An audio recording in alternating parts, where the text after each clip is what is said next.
Arabs call it Mosul, but we call it Nineveh. And my parents grew up there, but and they're Christians. All Assyrians are Christians. There's no Islam in our culture. And so the Kurds came in, and the Kurds are nomads. They don't have a country. And some people say that they are the Medes of old. You know, Medo-Persians? So the Persians are who today? Does anyone know? Yeah. So the people of Iran. And there's a lot of Kurds in Iran, but they're not considered Persian. They're like a second-class citizen. And so it makes sense, Medo-Persian. So they spread through. They became Muslim, and they started spreading out. And so they came to northern Iraq, and they are Muslim, and so they procreate faster than we do. And so they have more children, and they populated the area. And so they said, this is our land now, because the Christians don't have as many children. And so they outgrew us, and they kicked us out of our villages and ransacked our villages and killed. And my grandmother was actually killed in the process. She was pregnant while they were running away, and just craziness. And so then they had to run down to the cities. These are not city people. And they had to live in the cities. And up north, they didn't speak Arabic. They spoke Aramaic, that's our mother tongue, and then Kurdish, because the Kurds were there. But they didn't speak Arabic up north. And so now they're down south, new culture, new environment, living in the city with a new language. It was just like, and they finally saw a camel, you know, had never seen one before. But anyway, long story short, my parents eventually became Adventist in Baghdad, because in Baghdad we used to have an Adventist hospital and schools and churches. And actually my dad didn't become one then. His family was introduced to Adventism in the 1950s. And then my mom, when she met him through the family, became Adventist. He didn't become Adventist until 2010. So you got to wait. Right? And be long suffering. But I thank God that my mom raised us Adventist. So, long story short, my family came from the country, was forced into the city. When we moved here, we moved right into Chicago because our other family members were in Chicago. That's where a lot of foreigners make money, because you work in factories and whatever. And so, but I hated living in the city. If you know, especially in the 80s, growing up in Chicago, and oh, it was just the pollution, everything. I just hated everything about it, the gangs, all of that. So I always longed, and when I'd hear my mom's stories about the country and how she grew up, I was like, oh, I'd love to live like that. So it was always something I wanted. And then I grew up going to Pathfinders, and we would go on trips and camping. I love getting out of the concrete jungles of Chicago and going out and just being in nature. So it's just something that's always been in my heart, and a longing, even though I didn't exactly know how it was going to happen. I just trusted the Lord would, and I prayed for it. And I mentioned a little bit about myself. I grew up in the city, from, born in Grand Rapids. And I thought we were doing this tomorrow. They asked, but they just asked us to do it now. Oh, okay. So, sorry. No That's problem. Kind of awkward to say that right in front of everybody. And so grew up in the city, and like I said, my grandparents had a cottage in the country, and that's what gave me my love for nature. So even when I was younger, before I ever knew the truth, before I ever knew about a country living message, God had put that in my heart. That's what I wanted. And there's a passage in Psalms that says, I'll probably slaughter this one, so I shouldn't try to quote it, but basically, the desires of your heart. God gives you the desires of your heart. Basically, like God gives you the desires of your heart, and He'll bring it to pass. I should know it. But long story short, He did that. And so I wanted to move to the country, and then became an Adventist. And right after becoming an Adventist, I moved to South Dakota to the Black Hills Mission College. And the Black Hills, one of the most beautiful places in America. Very, very beautiful. Moved there and loved being there. It was a very spiritual environment. And then I learned about, at some point, the country living message. And so, but I was doing ministry, traveling full time, putting on evangelistic meetings, speaking on health, doing all kinds of things, and was like, Lord, I mean, I was a poor Bible worker. How am I going to do this? I was making, I did mission work in Iceland, and we'd make $400 a month, and you may think, oh, it's Iceland, they're probably poor.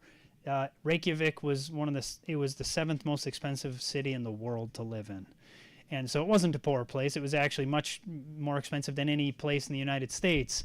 And so the blessing of doing all the ministry and making very little money for many years is that it taught us to be very conservative in our money. I mean, we were liberal towards, giving to the Lord's work, but we were very conservative and we wouldn't waste money. We lived very conservatively. And so because of that, I'm very thankful for what we went through. Yeah. And because of that, it taught us to save, and it taught us the worth of $1 to a degree, and so, or money in general. And so it was a great blessing to us. But long story short, became an Adventist.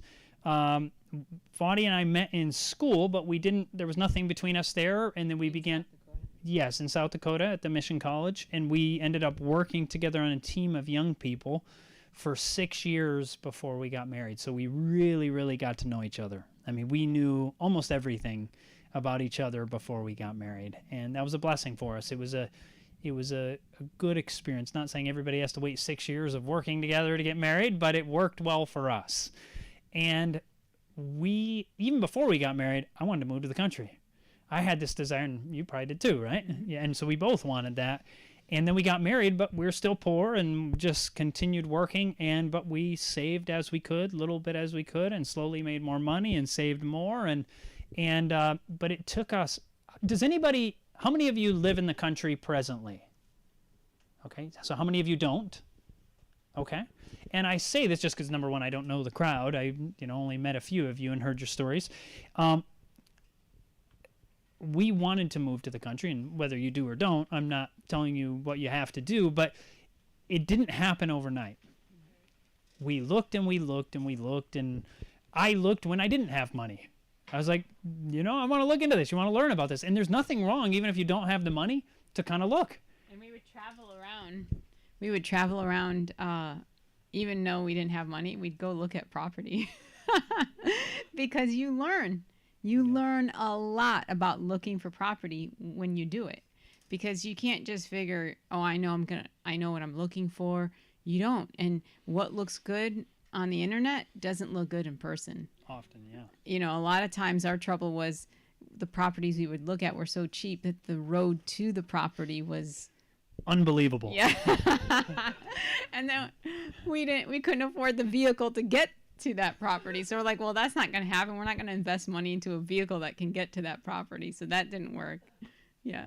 And by the way, somebody gave us our vehicle, so we always had very cheap old vehicles, but that's beside the point. And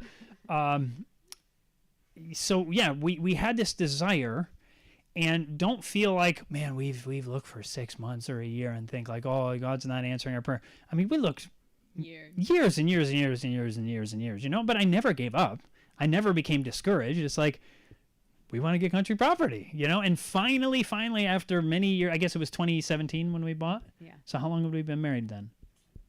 By that point, we were married 10 years. Okay, so it took 10 years of looking for it, and more than that, actually. Well, we were looking before we were married. Yeah, we were looking before we were married, and so you're talking more than 10 years, and I don't say that to discourage anyone else. We had this desire, and finally, we were living in a motorhome, traveling full time, because we were traveling full time, and finally it seemed easier to get a motorhome, and we could go into that story, but we ended up getting in a motorhome, and we're traveling in that, and then we actually sold the motorhome so that we could buy some land. And we bought we looked around the United States. We ended up deciding we would go to Michigan to try to be near family for a bit. And we finally found acreage in the country that was just solid forest. That's all it was.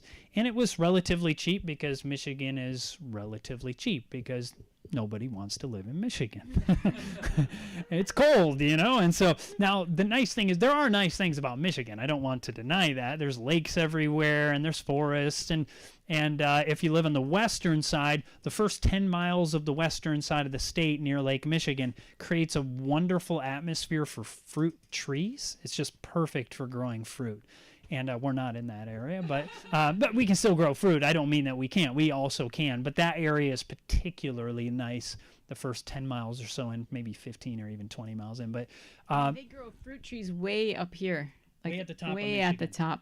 Like apricots and cherries and those kind of things. Obviously apples. That we don't have. No. Next to California, Michigan is the most diverse agriculturally. So it is a surprise. So you can understand why people like to live in Michigan. Things are nice in the summer. Yes, there are nice things there. I'm being, it's not as beautiful as North Carolina or something like that, or Idaho, for instance, beautiful areas. The UP is very beautiful, it is, but that's very rugged. It's a beautiful place to live. That's also cheaper. You can buy a bunch of acreage relatively cheap in the UP, and if you can handle that cold weather and you can have a job, you also have to make a living. And online, that's one of the benefits of the online.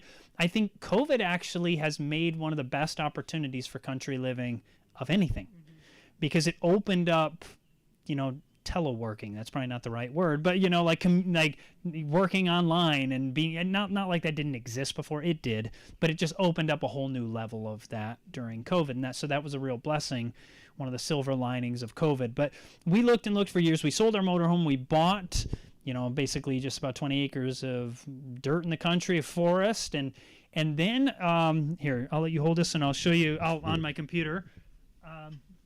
This is you won't be able to see it too well, but this is a picture of our first house that we had on our property. If you can see that.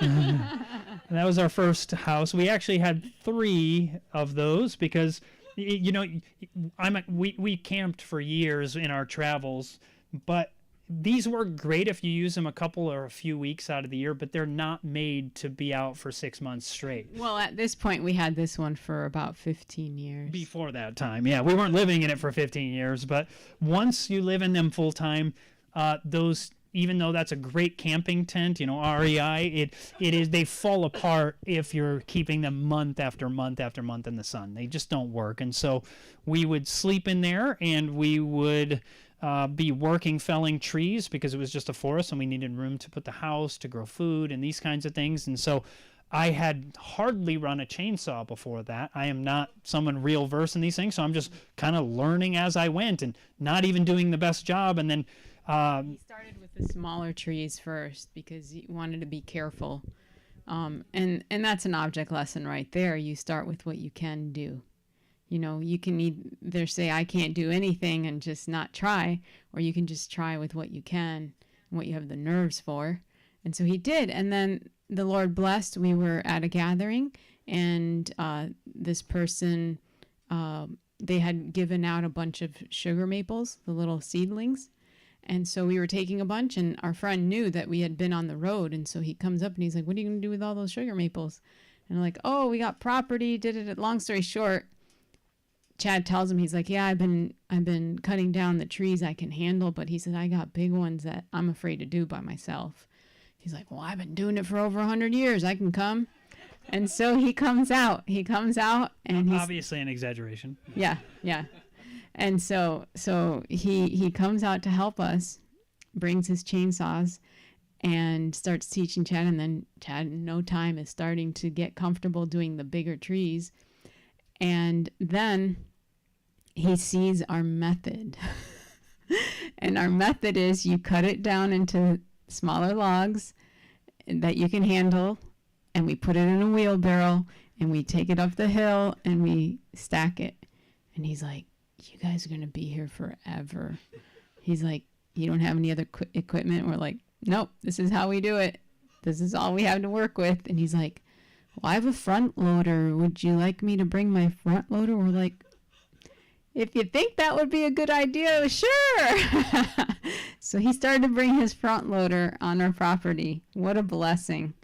And we didn't ask him. He offered it, and he brought it, and he helped us. And then our builder friend, who was he was trying to get things going, because he's like waiting to build, and he's like, you guys are taking forever to clear the land.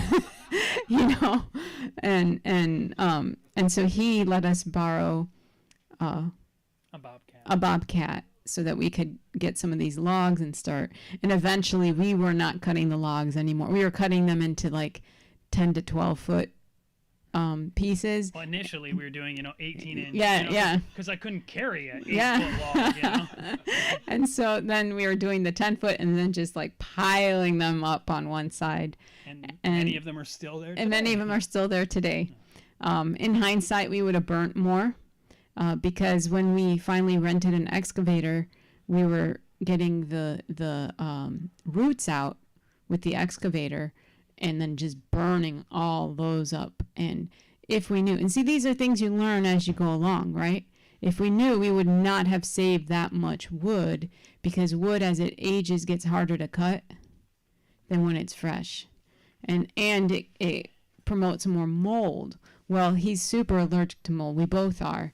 And so that has become a problem. So if I cut it, my whole body, like, I don't have arthritis problems unless I'm cutting moldy wood, and then my whole body just hurts. My head hurts, my neck hurts, my spine, my joints hurt. And so finally, and this is crazy, but now I'm out there with a like a gas mask, not a gas mask, but it's a mold mask, and now I can, with 2 of the filters on the sides, and it's properly made for abatement of mold and such. And now I can cut. But the point is, I wouldn't have done that. So long story short, I was ignorant. I was a city slicker having to learn everything just on my own. So it was just, trial and error, and this was a big error. But the point being, now I would only ever cut a tree down if I am ready immediately to cut it up and get it ready to go. I mean, But we're clearing land. We were clearing land, and So it's so many trees. I would have just burned a bunch of it, but yeah, We gave away some too. yeah, we did give away wood too, and but long story short, this is the whole process of learning. And it might sound negative, but we're not being negative. I'm so thankful for what we went through. It has been such a wonderful experience for us. I love what we've gone through. I love the experience, even the trials and the hardships. It has been a growth experience for us, and we continued to.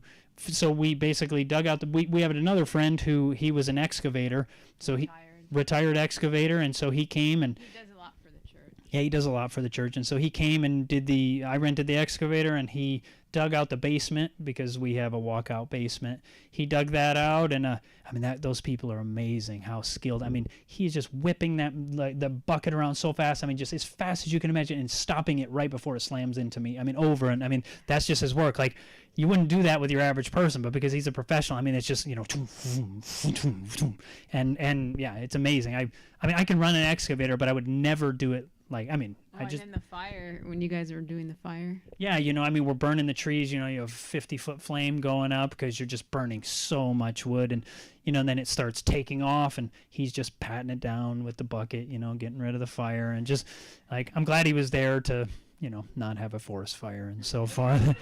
But, yeah, so we're sleeping out months at a time, sleeping in our tent, no water, no bathroom, nothing, we just a shovel. And number one, you can shovel into the forest yes. with mosquitoes everywhere. Yeah. That was rough. Okay, that was the one rough thing. I mean, everything else is kind of fun, but that was because I'm allergic to anything. Like, I have a bite right now. It looks like poison ivy. It looks like poison ivy, and that was a bug bite. I just react. And she does. She really reacts to things. I would get these mosquito bites on my elbows, and you couldn't tell which was my elbow. Like, they just all look like my elbow. And so that part wasn't fun. But everything else, we enjoyed it. We're so, I don't know, it's just something so special to feel like I went through that. And this land I'm living on, my hand has been in so many areas of it. And we would think about the pioneers so much when we were going through it. Like every day. How on earth? Because we could run to Grand Rapids on the weekend and go get showers. We didn't get showers while we were in the well, for my birthday, he bought me one of those camping showers, Basically a bag with a little hose, and you just fill it up with water hanging on a tree, and nobody can see you because you're out in the middle of nowhere. but we don't have running water, so you're very careful how much you use that. And we were actually using most of our water to we had planted trees and we wanted to water them. And so we were so like, don't use too much water. Anyway, we eventually made friends with our neighbor, and he would let us come and refill to get more water. So that was a blessing. But we would think about the pioneers. You know, you come and you land on this country and winter's coming. So you got to build a shelter and plant a garden and preserve everything before the winter comes. I don't know how they did it. Well, that's why more than around 50% of them died the first winter. I mean, you can imagine how it was almost impossible to do something. I mean, we have chainsaws. They had, I don't even know if they had crosscut saws. They probably just had axes, you know, and so you can't imagine. It's hard to do it with a chainsaw and no, you know, machinery. Imagine what it was like to have an axe. I mean, I just can't even imagine what these men and women went through. But yeah, but we appreciated it. Yeah. We just like, wow, this is amazing. So we continued the process. Finally got the basement dug out, and you know, had someone come in and pour the foundation and of the basement, and it was just a slow process of, we wanted to go, and we don't mean that everybody has to do this, but our goal was to do everything just to pay as we went. And I don't mean that everybody has to do that, because some people will never get out there if that's the way it is. Sometimes, I mean, yeah, even in the Spirit of Prophecy, she generally says things like avoid debt like the plague, but then she also says there are times to do it. So you have to work. It's between you and the Lord, and each person has to do their own thing. So that was our goal, to pay it off. Yeah, but we don't have a consistent income. Like, we're not someone. We do have income, and we do make money, but it goes in, like, you know, you'll have a spike, and then you'll have a downtime, and you'll have a spike. And so we just save money because we know, like, we may live through a time where we don't have as much, and that's perfectly fine. It works for our lifestyle.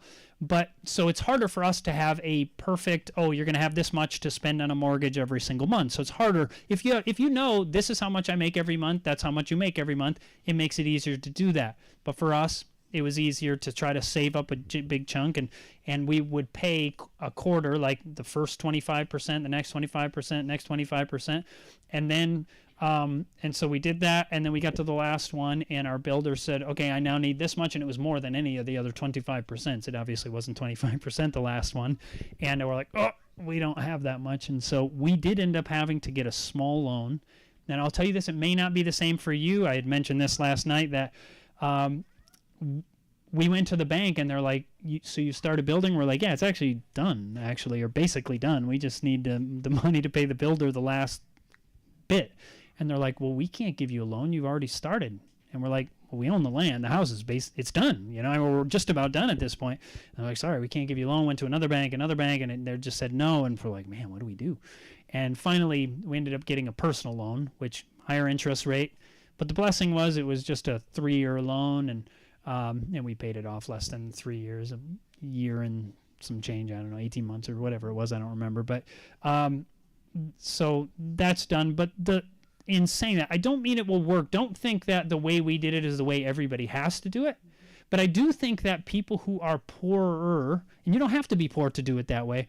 I have a feeling many poorer people are going to have to, because people think, well, do I do a mobile home? And that is totally an option. Getting it cheap, you can even get it, like, if you can find some land that you can afford, and you buy the land over time, and then you know, put a cheap mobile home on it. It's like, you know, people say, oh, it doesn't have as good a resale value.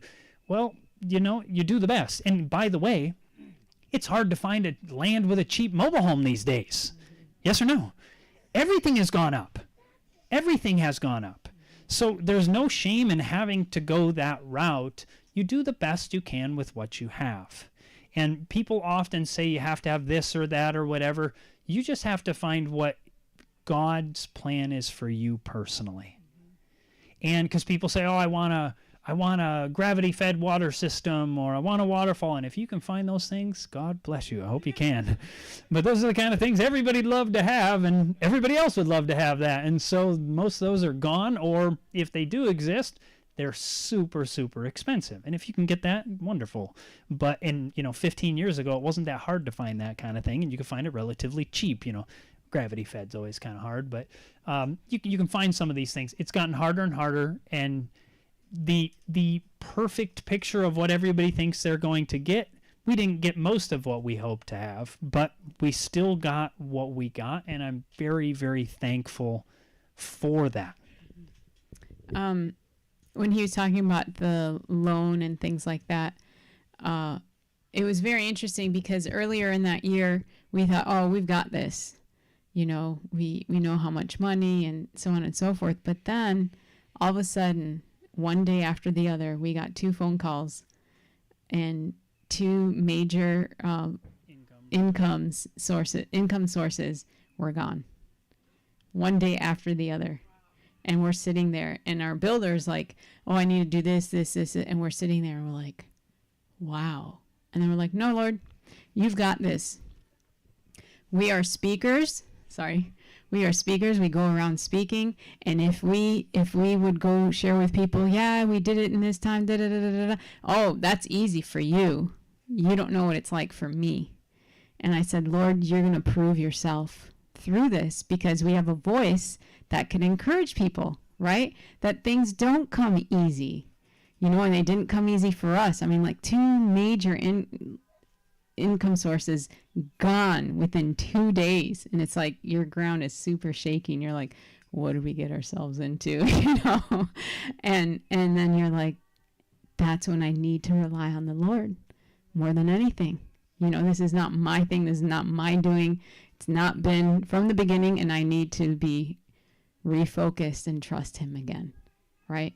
And or continue to trust him, I should say. So that was a blessing, actually, because we have talked to people who are like, yeah, it sounds like it was easy for you. Da-da-da. It's like, no, it wasn't easy for us either. And we eventually had to get into debt. We had this like pie in the sky kind of idea, like, oh, we're not going to get in any debt. We're going to do this, you know, and then next thing you know, we had to get into debt. But we could handle that little debt that we had. Think about it. The debt that we had usually is just the down payment for people. And then they're in a huge debt. So God worked with us where we could, right? We could handle that little debt because we, like we said, have a crazy schedule for when income comes in. So God takes each of our situations into consideration, right? And he makes provisions. And we just need to trust him. And it's been a beautiful journey, even with the money. Even with the money, it's been a beautiful journey. And our builder was an Adventist.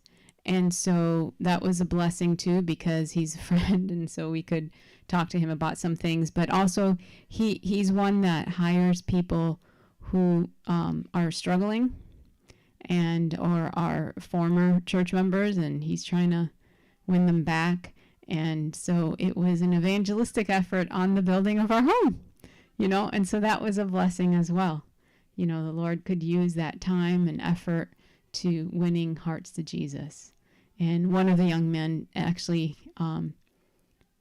recommitted his life to Jesus and came back to church. And it was just a blessing to go through that. And we did as much work with them as we could when we were there, but because of our travels, we couldn't be there all the time. And so while we weren't there, they were able to continue working. And then through the process, like we said, you probably know in the book of Proverbs, it says, prepare thy work without and make it fit for thyself in the field. And afterward, anybody know? Build thy house, right? So the Bible actually says to prepare the ground first. And it makes sense because you know, you do need food. And obviously back then food's a necessity today too, but Walmart wasn't popular back in Bible times as far as I can tell. And so they had to actually grow their own food, and that had to be something that they did. And so, but we did that as much as we could. For us, it was mostly fruit trees that we prepared because we weren't able to in the beginning actually have a garden the first year, or It was all excavated. yeah, it was all excavated. It was just kind of tore up and craziness. And so, but we did plant fruit trees where we could, and then we planted more since. And when we get home in a few weeks, we'll plant some more. But our growing season doesn't start. So our last frost is after Memorial Day. Yeah, and so a lot of people, like right now, things are warm, But the old timers will always say, you got to wait till Memorial Day because you never know when that frost. And sure enough, a couple of years ago, it was super warm early and people were planting like crazy. And then a frost came in and just wiped out people's gardens. So the old timers know what they're talking about. It's like, it doesn't matter what you see. You just have to trust those old timers. And we in Michigan, one of the things we really appreciate is global warming. It's a real blessing to, so we're really happy about that. You know, it's kind of a nice thing for us. Yeah. So there's benefits to all kinds of things in life, right? But yeah, so gardening has been, I've loved gardening in the past too, but it is something that growing food, to me, it is such a special experience.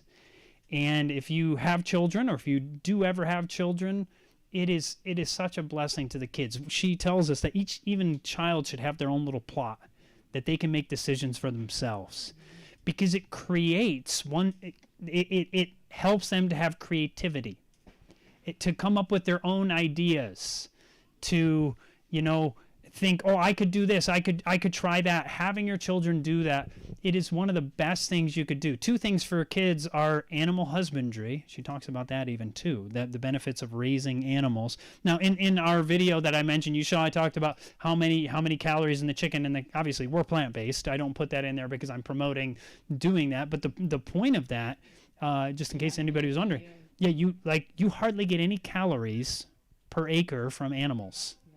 You look at even the things that have almost the lowest calories, like beans, have like 10 times the calories per acre, like, as beef. So, you know, God has made it that plants are really the best way. Like Abraham Lincoln said, the best way to gain a subsistence from the smallest area of soil really is plant food. It is the best way to go. And the spiritual benefit, it's working with the Lord, working with Him day by day. And you know, how many of you have ever tried to grow something in a garden and you had a total loss of a certain crop? Anybody? I have, right? And you realize you cannot control the world. When you do agriculture, you know that there's a sense that there is a God and there is an evil force and there are all of these things out there, and there's nature.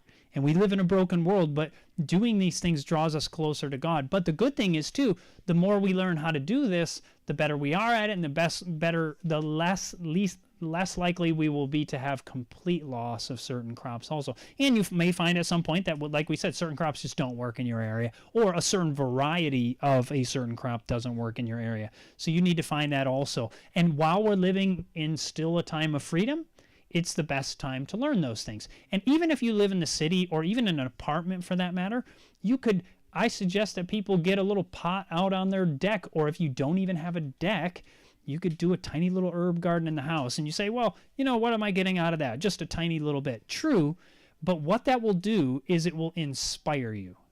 You'll be like, wow, man, some fresh basil. Oh, that was great. And you put that basil on your, you know, spaghetti or something, you're like, I grew that basil, you know? And even if it was just in a little pot in your house, you know, you did that, and it inspires you. Ellen White tells us that we should teach people how to make bread. And you know why she says we should do that? Because it will make them want to move to the country. Well, that's weird. Where would you come up with that idea? But it's true, because it creates some level of like, I did that. Autonomy.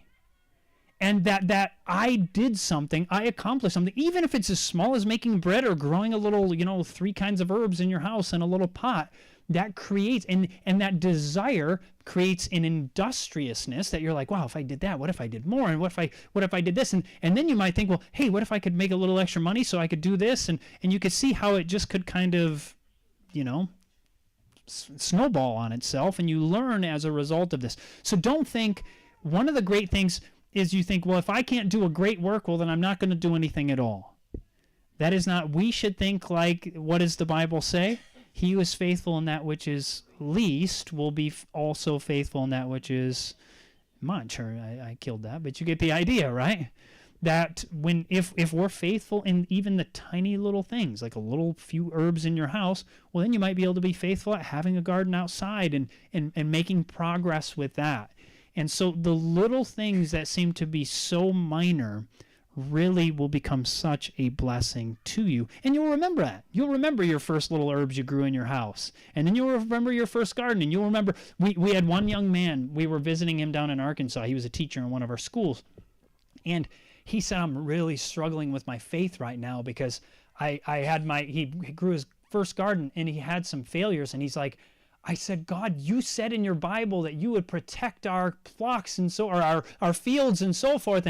And he said, and it failed. And I feel like and the devourer wouldn't come near it. Yeah. If we're faithful. And he's like, I feel like God didn't answer my prayers. And I just kind of laughed and I was like, brother, I never even thought about it like that. I was just like, oh, I lost everything there, and I didn't really think much of it. I didn't blame God. I was just like, well, better luck next time or something. I mean, luck, I don't believe in either. But the point is, don't give up because something fails. You're learning. You're learning. Mm-hmm. Yeah, that you don't. It's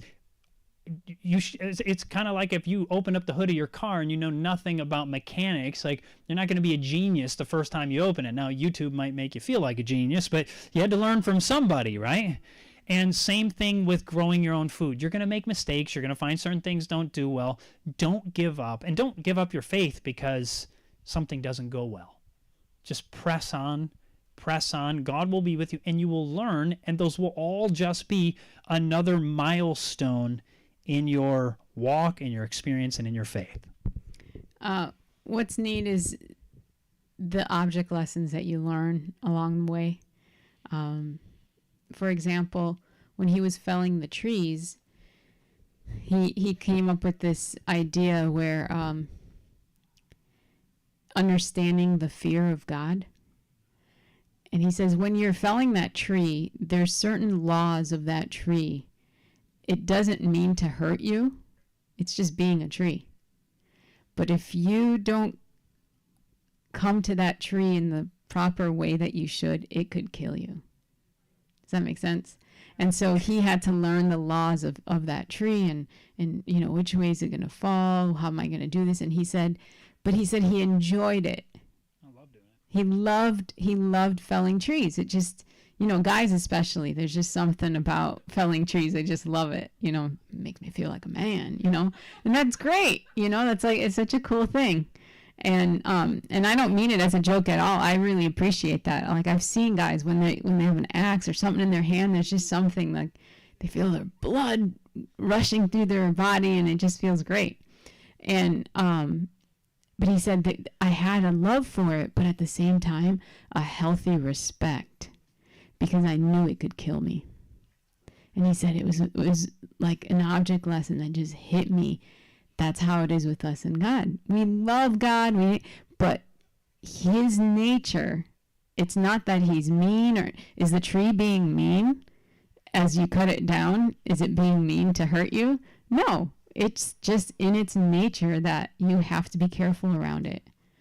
But it still gives to you, because they say, how many times are you warmed? Well, they say twice, but it's like, for me, it's like 4 or 5 times that I'm warmed by my trees because it warms me up when I'm cutting it. It warms me up when I cut it up. It warms me up when I take the wheelbarrow and push it up the hill. And it, warms me up as I split it, and it warms me up as I drag it toward the house. So I'm warmed many times by my wood. And then finally when it's in the house. And then you could warm your food up with it too. So, but just beautiful object lessons that you learn if you're looking for them, right? If you're really spending that time thinking about God and connecting with him. And I think that one's a huge one. The fear of the Lord, right, is the beginning of wisdom. And that means his ways. There's all kinds of things he's talking about in the previous lesson. There's things people today talk about, like carbs are bad for you. But if we always step back and look at what the Lord has said, we know that true science will always stand the test of time. And if I didn't clarify on that one, that cultures of longevity are all high carb eaters. Blue zones are from 50% carbs in their diet to 85%, and 85 were one of the healthiest groups of the carb eaters. So carbs are not dangerous, but refined carbs are obviously junk food. But we better come to a close because I just noticed the time, and I know we have something else starting. But we share these things just as an encouragement to you. Some of you are already out there, you're way beyond us, and some of you are not to where we're at as far as country property. But just I want to be an encouragement to you that Don't give up because maybe you don't have enough money right now or God hasn't opened the door. If we're told, there's a promise in the book. Read the book Country Living, even if you've read it before. It's only 32 pages. And that book, she has a quotation in there where she says that God has a place for those who are willing. To me, that's a promise. Even if it took us 10 years or more to find that place, God had a place for us. Doesn't mean he has it for you today necessarily, but he has a place for those who are willing. So don't give up and go forward in the Lord's will. But let's close with a prayer. Heavenly Father, thank you for your love. Thank you that you've given us this strange thing, a country living message to your people. We see it in the Revelation that we see there's an impact of those who are actually go out into the wilderness. We know that that took place during the Dark Ages, and we know that's going to take place again at, I guess, the second Dark Ages at the end of time. And Lord, we thank you that you want to prepare your people for this, not to be a burden, but to be a blessing.